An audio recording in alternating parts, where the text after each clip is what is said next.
Fadima Kanté, nous avons Madame Naboufal. Nous avons une belle femme devant nous. Bonjour Madame. Très bonjour belle. à vous, bonjour. Bienvenue. Merci beaucoup. D'accord. Alors, Madame Naboufal est CEO de Visio. Depuis 2007, Visio est une agence de relations avec des bureaux en RDC, en Côte d'Ivoire et au Mali, aidant les grandes entreprises à mettre en œuvre des campagnes de communication stratégique en Afrique.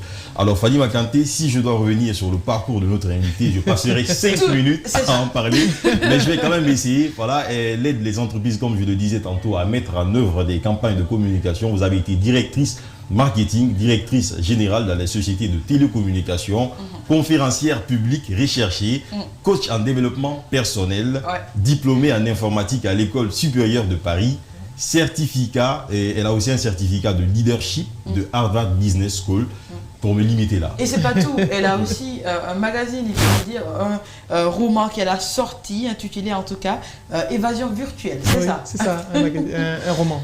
D'accord. Alors, qu'est-ce que ça fait d'être une femme et avoir tout ce background? Beaucoup de femmes ont le même background que moi, on les connaît juste pas. C'est quand même très rare. C'est pas rare du tout, c'est juste pas su. C'est ça. Ok. C'est ça, parce que Et la qu'est-ce que ça communication sur les femmes, c'est un peu, voilà. Non, c'est les femmes qui ne communiquent pas sur elles-mêmes. Exactement. Je suis Alors, tout à qu'est-ce que fait ça d'accord. représente tout ceci, être une femme et avoir tout ce bagage quand même? On parle de vous là. Être une femme et avoir tout ce bagage, c'est tout simplement utiliser les connaissances, les compétences pour pouvoir les mettre au service des autres femmes, afin qu'elles aussi, elles puissent monter en compétences. En fait, c'est ça le challenge. Ok. Et c'est pour ça que je suis à Conakry d'ailleurs. Ouais, mais sauf que vous ne le mettez pas seulement au service des femmes, parce que vous avez quand même dirigé des entreprises où il y a des hommes. Quand on met les choses au service des hommes, c'est pour que les hommes soient plus sensibles à la cause des femmes. On ne peut pas influencer, impacter, inspirer les femmes, former les femmes sans sensibiliser les hommes. Ça va ensemble. Quand les hommes voient des femmes à des postes de responsabilité, ça casse les codes et ça leur permet de s'y habituer et de savoir que c'est possible. Ce sont des papas, ils ont des filles, ils ont des sœurs et ils aspirent aux mêmes choses pour leurs filles et leurs sœurs.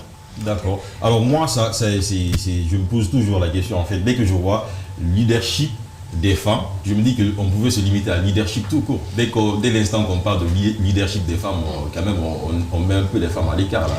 Vous avez remarqué que j'ai pas mis leadership féminin, j'ai mis leadership des femmes. La nuance est très très importante. Parce que pour moi, il y a un leadership, mais il y a des expressions féminines du leadership. C'est pour ça que j'ai mis leadership des femmes et non pas leadership féminin. Ok. Ok, super. Alors, Madame Naboufal, moi j'apprécie ça, j'aime des femmes comme ça sur ce plateau. Ah non. Madame Naboufal aide notamment les femmes, en tout cas, voilà, en développement personnel. On peut savoir pourquoi vous avez choisi d'aider les femmes et aussi, est-ce que il y a des secteurs où les femmes ont beaucoup plus d'aide, s'il faut le dire comme ça? Les femmes n'ont pas d'aide dans aucun secteur en fait. Donc, hier, je voyais un monsieur qui faisait un tweet, pourquoi est-ce que vous faites Women in Mining, Women in Tech, Women in ceci? Pourquoi est-ce qu'il y a des sectorisations des compétences des femmes? Je dis parce que les femmes n'ont pas de soutien. Quand elles sont en entreprise, dans des postes où qu'elles aspirent, elles n'ont pas de ce qu'on appelle des sponsors, des personnes qui les accompagnent. Elles n'ont pas, elles sont compétentes, mais elles n'ont pas forcément confiance en elles n'osent pas se mettre sur le devant. Donc vous disiez que oui, qu'est-ce que ça fait d'être une femme avec ce bagage? Il y a beaucoup de femmes qui ont beaucoup de bagages, mais qui n'osent pas et qui se mettent en retrait. Donc comme je dis souvent, les personnes brillantes n'osent pas briller. Et alors que la jeunesse qui est là a besoin de modèles afin de pouvoir s'identifier, que ce soit les hommes comme les femmes. Quand un homme voit une femme qui fait certaines choses, qui exerce certaines professions, quelles qu'elles soient, qui ose, il se dit, c'est possible pour ma fille aussi. Et je peux accepter que ma femme le fasse aussi. Donc, c'est très important qu'on développe le leadership des femmes. Et je suis contente d'avoir pu, à Conakry, participer à ce genre d'initiative. Quelque part, vous êtes quand même en train de dire que ce sont les femmes elles-mêmes qui se mettent à l'écart parfois. Absolument. Pourquoi? Demandez-moi pourquoi. Pourquoi? L'éducation. On nous a appris à être la fille parfaite de nos parents. La femme parfaite de nos maris et la mère parfaite de nos enfants. Mais on ne nous a pas appris, on nous a appris à tout faire pour les autres, mais on ne nous a pas appris à faire quoi que ce soit pour nous-mêmes. Et c'est pour ça que la femme se met à l'écart, parce qu'elle a l'impression qu'elle doit toujours laisser la place aux autres. Ça, c'est la culture, l'éducation. Et ce sont des biais cognitifs qu'on a en tant que femme. Même nous, en tant que femme, quand on voit une femme, ah tiens, une femme fait des choses comme ça, est-ce que c'est bizarre? Alors que c'est uniquement une construction du genre. Comme on parle du genre, le genre c'est une construction. Et on dit que les femmes, par exemple, on dit les garçons aiment le bleu, les femmes aiment le rose. Mais si les femmes aiment le marron ou le gris, ça fait quoi? Pour moi, en tout cas, c'est pareil. Alors, est-ce que ce problème-là, c'est seulement spécifique aux femmes africaines ou bien des femmes un peu partout dans le monde? C'est spécifique aux femmes en général, dans le monde entier, mais dans ces pays-là, ils ont commencé un peu plus tôt que nous. Donc on a un peu de recul par rapport, sinon c'est la même chose en Occident. À part dans les pays scandinaves où vraiment ils sont en avance par rapport à toutes ces questions, mais en Europe, les femmes ont commencé à sortir il y a 15 ans, 20 ans. En Afrique, on commence à peine. Et comme je dis, il n'y a pas assez d'associations. On dit oui, il y a trop de mouvements de femmes, vos histoires. Il n'y en a pas assez. Il n'y en a pas assez. Enfin, il n'y en a pas assez. D'accord. Alors, on parle de femmes africaines particulièrement. Comment est-ce que vous constatez aujourd'hui l'évolution des femmes dans différents domaines en Afrique? Je trouve qu'elle se fait et je suis contente de voir que les femmes sont de plus en plus visibles. Ouais. Et ma mission, c'est, comme je dis souvent, c'est de transformer le narratif de la femme, de l'Afrique, une personne à la fois. Ouais. À chaque fois qu'on voit une femme qui fait des choses positives... C'est le micro là. C'est pas grave. Je crois qu'il est tombé. Il est tombé. Je ne sais pas si on a toujours... Accident. Vous m'entendez? Bon, le réalisateur va venir tout de suite là. Ouais. Si on a toujours quand même le son, voilà. Il n'a pas bien. Le son est toujours là. Ok, donc ce qui est... reprenez votre question, je suis un peu... Voilà, on parlait de l'évolution des femmes africaines. Ben, écoutez, déjà, je vais prendre déjà l'exemple de la Guinée. Hein. Bon, on a quoi, une vingtaine de femmes à l'Assemblée sur 126 députés, je crois. Donc je pense qu'on peut faire mieux. Mais ce n'est pas parce que les hommes ne veulent pas que les femmes se présentent. Ce sont les femmes qui ne se présentent pas. Donc ce sont les femmes, on doit donner des outils aux femmes afin qu'elles osent se présenter. Donc c'est vraiment important que les femmes osent se présenter et développer la confiance en elles, développer l'estime d'elles-mêmes. Ce sont des outils qui leur permettent de dire « Ok, moi aussi, je peux être députée ». On ne s'imagine pas, on ne se visualise jamais en tant que femme à certaines positions. On doit oser se visualiser. Il y avait un moment où on disait que les femmes ne devaient pas être à la télé ou travailler dans des hôtels, etc. Donc on voit qu'il y a une mixité qui s'organise, qui se développe et qui commence à arriver dans plusieurs pays. C'est ça. Alors, vous êtes quand même ici à Conakry pour un cadre bien déterminé. Voilà, on parlait de l'importance du développement, du leadership des femmes en Afrique et en Guinée. Est-ce que vous pouvez nous en parler? Et on parlait, j'allais ajouter quelque chose. Elle a formé, disons, plus d'une vingtaine de femmes. Une cinquantaine. Voilà, une cinquantaine de femmes. Il n'y a pas longtemps, ici à Conakry.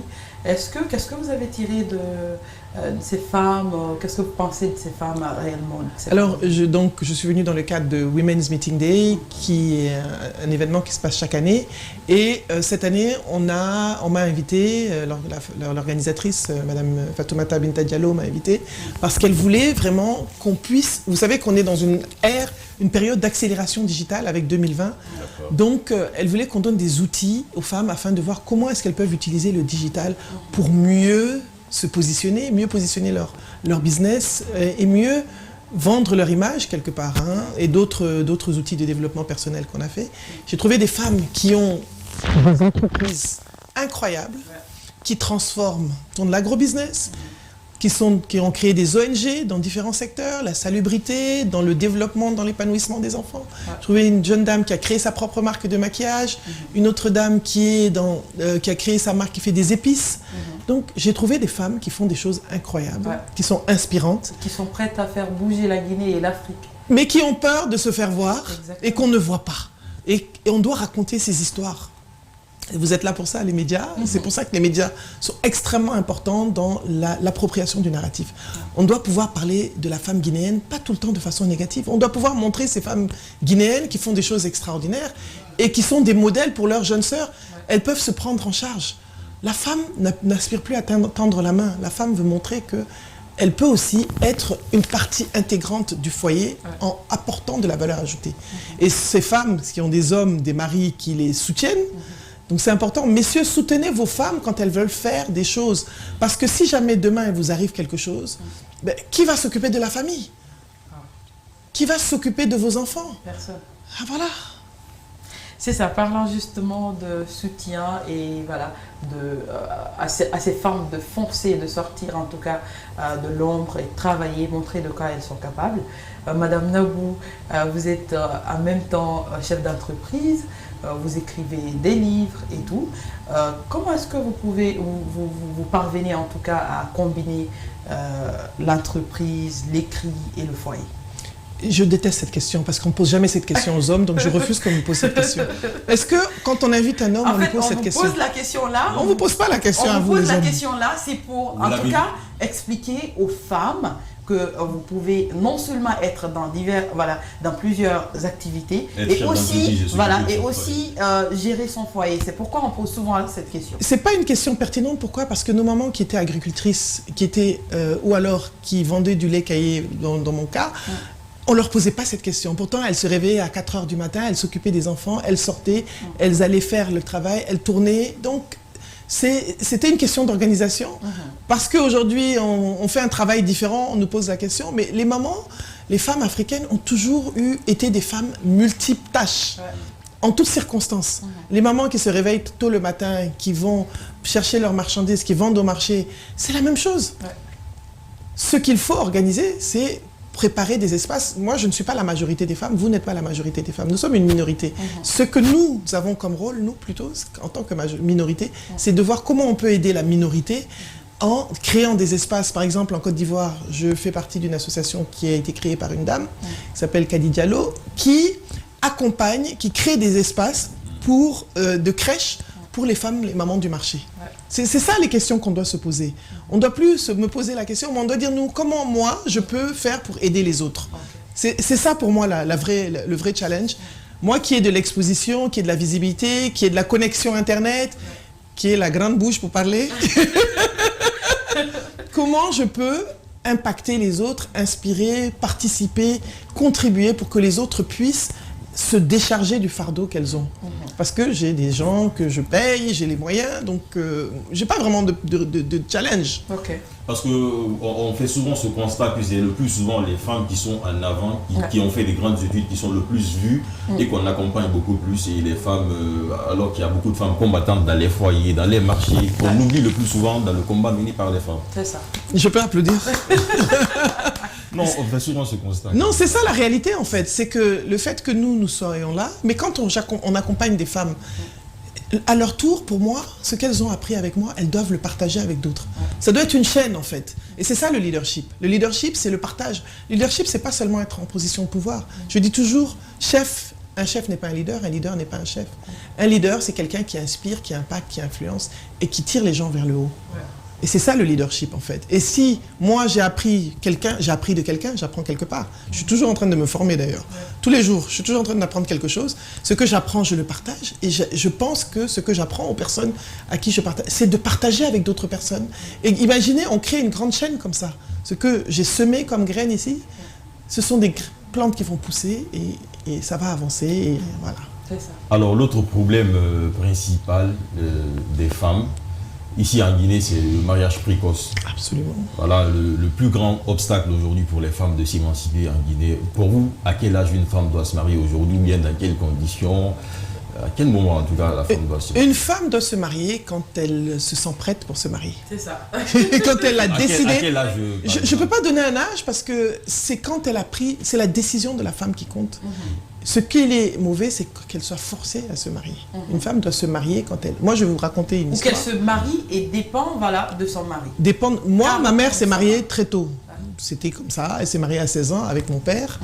Et la chance que ma mère a eue, c'est que mon père était professeur et mon père a voulu que ma mère finisse ses études. Mais heureusement, parce que mon père est décédé quand ma mère avait 20 ans.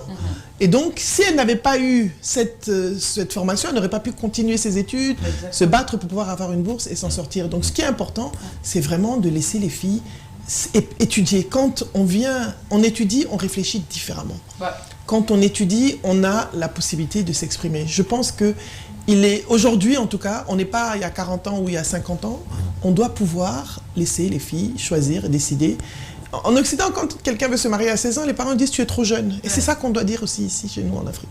On doit les laisser avancer, se préparer, se former, être prête à affronter la vie et pouvoir être un soutien pour son mari.